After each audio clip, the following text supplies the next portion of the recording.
Oi, gente! Estamos aqui iniciando a nossa terceira semana dentro do livro de Filipenses e eu tenho certeza que você está sendo muito abençoado, né? Então, nós estamos no estudo da terceira semana e o tema é Prossigo para o Alvo. Eu creio que Deus tem para nós um alvo poderoso, que é sermos semelhantes a Jesus e nós precisamos correr a nossa carreira olhando para esse alvo. Tenha em mente aquilo que Deus quer fazer nas nossas vidas através de todas as situações, para que nós sejamos cada vez mais parecidos com Jesus. Amém? Então vamos lá para o nosso quebra-gelo, a nossa dinâmica, o nosso começo de célula aqui, né? Então vamos ver aqui. Em quem você confia? Vamos começar com essa pergunta. Nesse capítulo, no capítulo 3, dos versos 4 a 6, Paulo fala sobre a confiança da carne, que no caso dele, né, quando ele está falando sobre confiar, nos atributos, nas coisas que ele tinha, né, nos títulos, em tudo. Então ele fala a vida religiosa dele, a nacionalidade, a família que ele nasceu, a justiça própria, o próprio perfeccionismo dele, né? O cumprimento da lei que ele tinha. Então tudo isso era motivo, seria um motivo para ele se vangloriar. Ou seja, confiar, né, que ele seria capaz e confiar que todo esse zelo dele, né, o faria mais próximo de Deus. Então hoje, às vezes a gente confunde muito, a gente vive uma vida muitas vezes confiando na nossa própria capacidade, na nossa própria sabedoria. Então eu quero deixar para você alguns exemplos aqui. Hoje podemos ser pessoas que confiam na obra da carne ou na segurança natural. Então, naquilo que você tem feito, como, por exemplo, seu nível social, seu nível cultural, a sua própria educação, a sua escolaridade, a condição econômica que você tem, a sabedoria da sua idade, se você for uma pessoa mais velha, por exemplo, ou a sua capacidade intelectual. Então, isso seria uma confiança na própria carne, na própria condição natural, né? Então, a gente está vendo aí nesse capítulo que Paulo começa a falar sobre isso, que, na verdade, ele julgou tudo isso como refúgio, né? Como uma coisa que não ajudou ele a se aproximar de Deus e a ser o que Deus queria. Enfim, poderíamos listar muitas coisas que podem ser motivo para a nossa confiança natural. Entre todos esses que foram citados aqui, existem outros mais. Qual deles seria aquele com que seu coração mais facilmente se apega? Sabe, quando a gente passa por uma situação, muitas vezes a gente, em vez de confiar no Senhor, na capacidade que Deus nos dá, a gente pode ter uma confiança naquilo que é natural, naquilo que a gente sabe ou que a gente tem, que são essas coisas que eu citei aqui agora há pouco. Então, pensa comigo, será que a gente muitas vezes confia em alguma dessas coisas? Qual delas o seu coração muitas vezes te trai e faz você confiar nessas coisas em vez de confiar no Senhor? Pensa um pouco sobre isso. Às vezes a gente confia muito naquilo que a gente já sabe, né? Que a gente estudou, que a gente conhece. Pensa aí um pouquinho, o que é que você tem confiado mais do que o próprio Deus?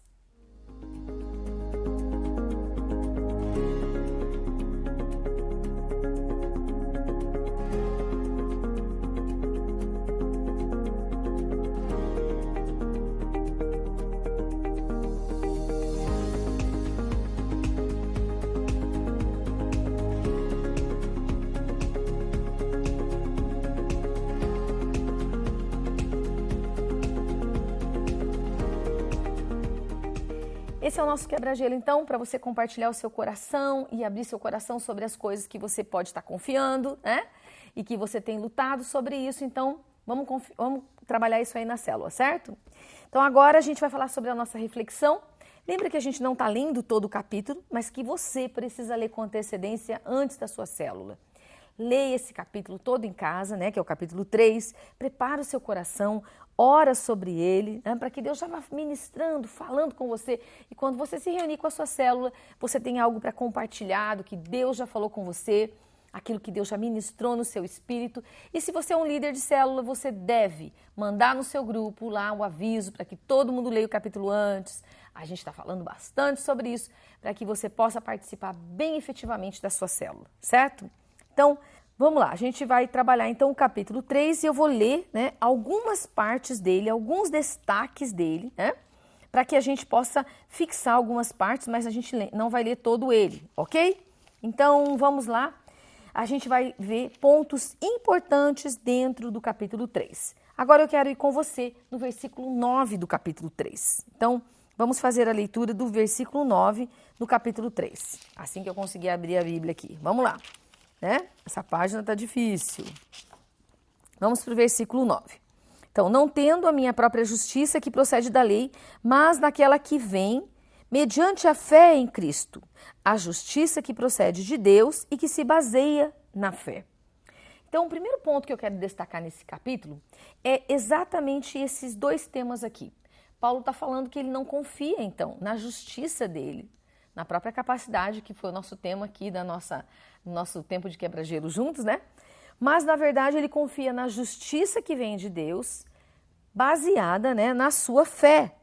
Então, eu queria discutir aqui com você, né? Compreendemos, então, que nada do que nós possuímos, ou temos, ou mesmo somos, né? A nossa própria sabedoria pode nos justificar.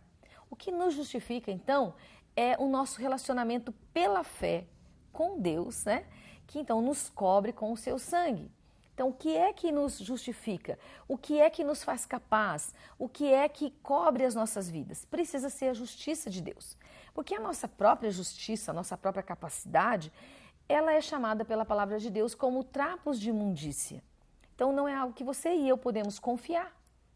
Nós precisamos confiar, então, naquilo que Deus tem para nós, baseado na fé. Então, esse é o primeiro destaque que eu queria deixar com você nesse capítulo, que eu creio que Paulo dá muita ênfase. Ele faz toda aquela introdução que a gente viu aí no nosso quebra-gelo, que está lá do capítulo, né, do verso 4 ao verso 6, mas o foco dele é explicar isso que está no versículo 9. Bom, então agora vamos compartilhar aqui alguma coisa juntos aqui. Então, por que será que quase sempre estamos tentando nos justificar com Deus, explicando por que fizemos alguma coisa, ao invés de rapidamente pedirmos perdão para Deus? Então, aqui eu quero enfatizar com você que a nossa justiça está em Deus. E quando a gente erra, né, a gente muitas vezes fica tentando explicar para Deus. Ah, Deus, eu fiz isso por causa daquilo. Ah, Senhor, é porque tal situação aconteceu, ou porque fulano fez isso para mim, né? Ou porque tal situação eu vivi, eu me deparei com isso. Então, muitas vezes a gente vai orar a respeito de uma coisa e a gente, em vez de logo, rapidamente pedir perdão, a gente faz isso com as pessoas também. Em vez de logo reconhecer o que aconteceu, a gente fica tentando se justificar, tentando explicar para Deus por que é que aquilo aconteceu. Normal, mas eu queria que você pudesse conversar na sua célula. Por que é tão difícil para a gente rapidamente pedir perdão e a gente precisa se justificar? Qual é o seu palpite a respeito disso, né? Qual é o seu palpite a respeito disso? Por que a gente precisa tanto se justificar, tanto se explicar antes da gente pedir perdão?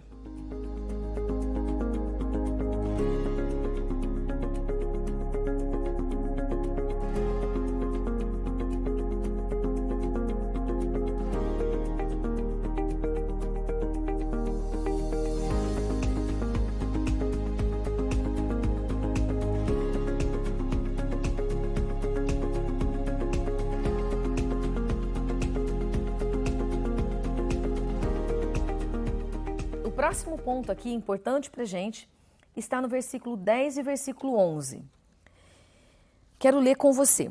Quero conhecer a Cristo, o poder da sua ressurreição e participar dos seus sofrimentos, tornando-me como ele em sua morte, para de alguma forma alcançar a ressurreição dentre os mortos. Então, quero dar um destaque aqui no versículo 10 e o versículo 11. Olha que interessante.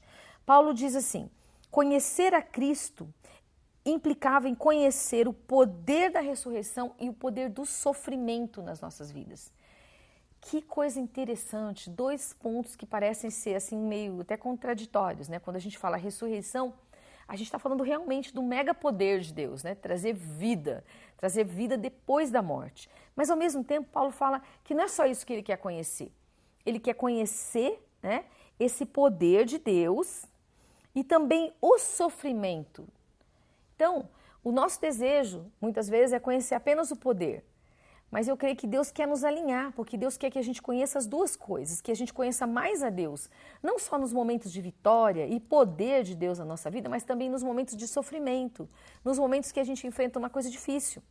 alguma coisa que não dá que dá errado, né? Que não dá certo, que a gente queria demais que acontecesse, quando a gente perde um emprego, quando a gente tem uma situação difícil na saúde, quando a gente enfrenta desafios que poderiam ser sofrimento, coisas que não estão acontecendo conforme a gente queria que acontecesse.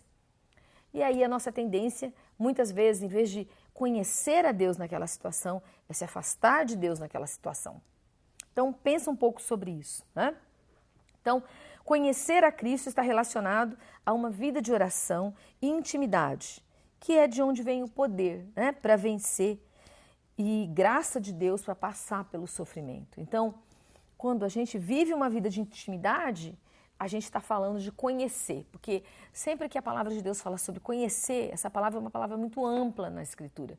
Conhecimento de Deus implica numa intimidade onde você se torna um, onde você conhece o coração, conhece os pensamentos, conhece o que está, né, na mente da outra pessoa.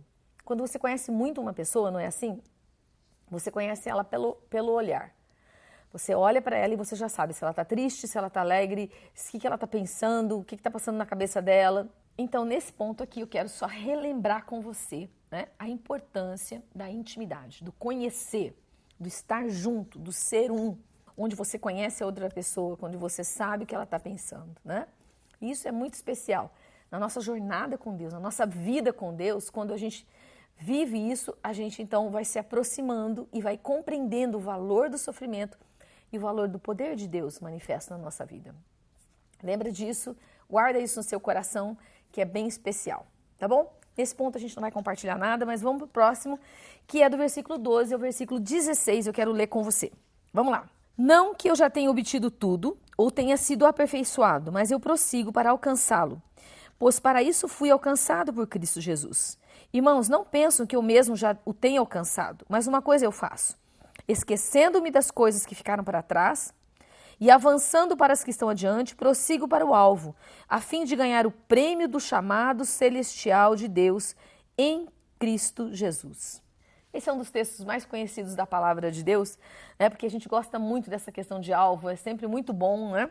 E é muito interessante ver como Paulo sabia, apesar de caminhar com Deus há tantos anos, que ele não era perfeito, né? Ele precisava prosseguir ainda para esse alvo, ele não deixava que nada o prendesse, ele não deixava que as coisas que passaram, que ficaram para trás, né? E às vezes eu penso sobre isso, eu penso que Paulo podia carregar um peso de culpa muito grande no coração dele, afinal ele participou de muitos momentos de perseguição da igreja, ele testemunhou a morte, né, de Estevão, ele provavelmente viu muitas pessoas sendo mortas, ele entregava essas pessoas para a prisão.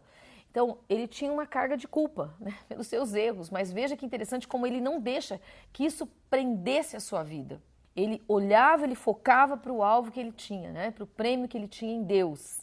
E é muito interessante esse aspecto aqui, é muito importante.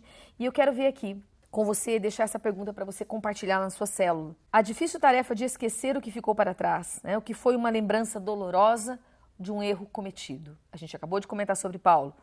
O que é que você teve mais dificuldade de esquecer, de deixar para trás da sua jornada com Deus, que você realmente disse, um dia eu preciso, né? Um dia você precisou dizer, eu preciso enterrar isso, deixar para trás, eu preciso prosseguir para o meu alvo, para aquilo que Deus tem para mim na minha vida.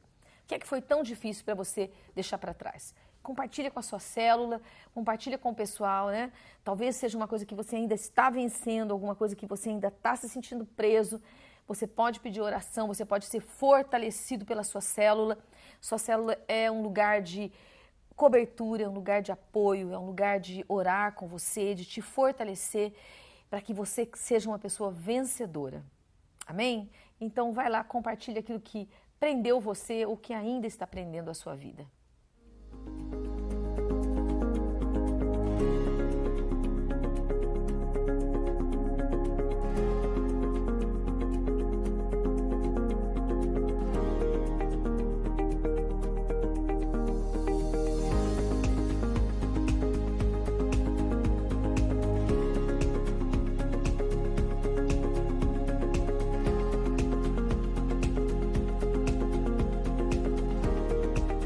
Então, para fechar esse tema aí, a gente tem um alvo, a gente tem um prêmio, a gente tem um lugar para chegar em Deus, né? E esse lugar é ser cada vez mais semelhante a Jesus. cada vez mais cheio do amor de Deus, da graça de Deus, da paciência de Deus, da sabedoria de Deus, do discernimento do Senhor, né? Da firmeza, da autoridade. Então, tudo isso é ser mais semelhante a Jesus. Esse é o alvo de Deus. Né, o nosso prêmio está nele, né? O nosso prêmio é a presença dele, é ser como ele, né?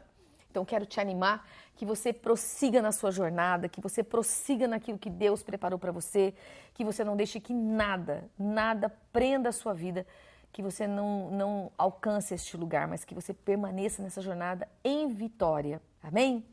E o nosso próximo e último tema de destaque aqui do capítulo 3 está no verso 20 e no verso 21. Quero ir com você para esses dois versículos. Então, a nossa cidadania, porém, está nos céus, de onde esperamos ansiosamente o Salvador, o Senhor Jesus Cristo. Pelo poder que o capacita a colocar todas as coisas debaixo do seu domínio, ele transformará os nossos corpos humilhados, tornando-os semelhantes ao seu corpo glorioso. Essa passagem, nesse instante aqui, está falando realmente da segunda vinda de Cristo, né? Está falando do momento do Senhor chegando e transformando os nossos corpos em corpos glorificados, em corpos semelhantes ao seu. E está falando sobre uma cidadania que está no céu. É uma cidadania que está no lugar da eternidade, que é onde a gente precisa manter o foco, nesse lugar. Né? Se você não acompanhou a série O Tempo, né, que o pastor Davi ministrou no mês de setembro, você precisa voltar lá e ouvir todas as palavras. Esses dias ele acabou de ministrar a respeito do valor da nossa vida aqui na Terra, como ela está ligada, conectada com a nossa vida na eternidade. E como realmente não tem nada a ver com salvação, né? Mas como realmente você vai desfrutar da vida de Deus, na medida que você desfruta da vida de Deus na terra, mais ainda você vai desfrutar da vida de Deus nos céus. Então não há um corte, não há uma separação. A sua vida na terra vai ter uma continuidade no céu. E isso é um aspecto muito interessante. Então o tempo para nós, a gente faz os cortes, os limites, a gente divide o nosso dia, a gente trabalha muito com isso, né? Mas para Deus é muito junto, é muito semelhante, é muito diferente da forma do que a gente pensa. Então, segue lá, gente, clica para assistir todas essas palavras, porque realmente vale a pena, tá demais, né? Então, vamos lá, o que você pode compartilhar a respeito disso aqui? Eu quero ler uma frase que eu coloquei aqui. Repare que essa cidadania vai ser plenamente alcançada quando o domínio de Jesus for estabelecido sobre a terra e em glória estaremos sendo revestidos, né, da sua presença, do seu poder. Como é que você imagina que essa glória se manifestará? Aí a gente vai viajar um pouquinho junto, né? E a gente vai falar do que a gente imagina, do que é um corpo glorificado, o que é viver essa glória de Deus. Como é que você imagina? Então aqui é um lugar, um espaço aberto para você compartilhar o seu coração e a gente vai, né, deixar todo mundo aí compartilhar junto nesse tempinho juntos aí, nesse bloco. Vamos lá.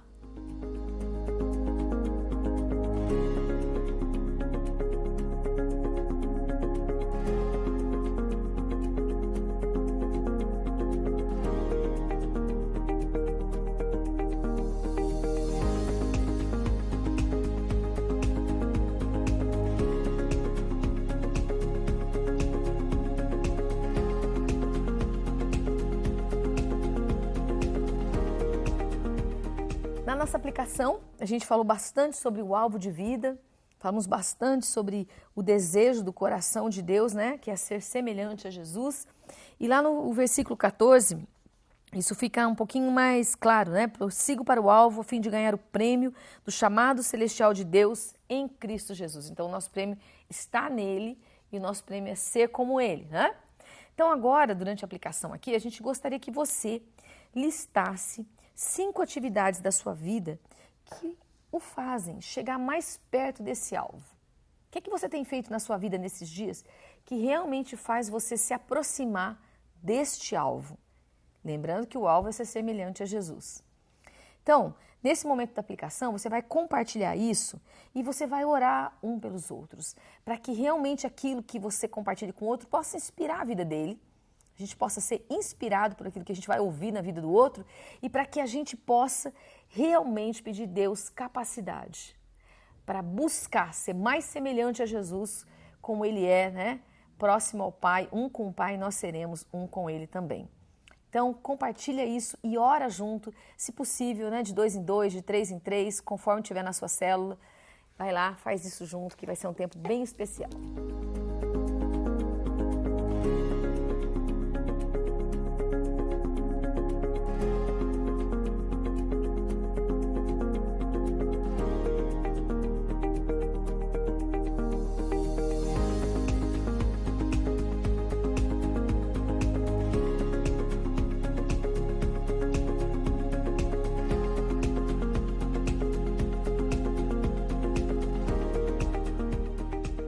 Vamos para os nossos avisos, né? Seguimos no nosso culto presencial e no nosso culto online, então você pode vir aqui na igreja, né?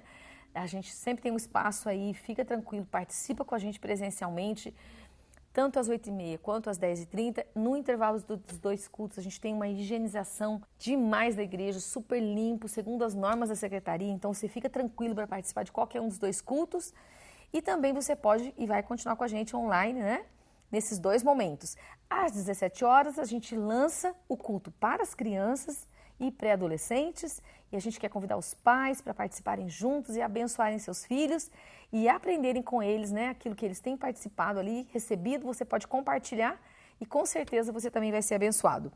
E aí, a gente tem a nossa Cesta da Generosidade, que continua acontecendo, mas nós queremos que você possa enfatizar que nos domingos as pessoas também podem trazer. A gente vai ter um lugar especial, se você não pode trazer na sexta-feira, traga no domingo a sua contribuição.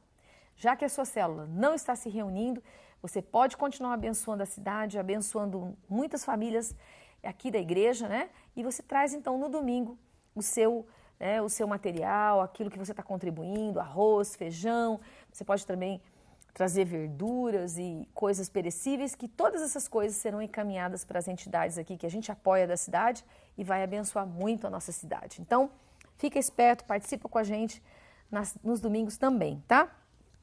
E as nossas reuniões de oração continuam cheias da presença de Deus. Às quartas-feiras a gente está aqui do meio-dia às 2h, você venha, participa conosco, é o nosso dia de jejum, vai ser uma benção, né? E das 18h30 também às 19h30 a gente também tem mais um período de oração, de adoração com intercessão, um tempo maravilhoso da presença de Deus. A gente vai ter um momento especial para casais, né?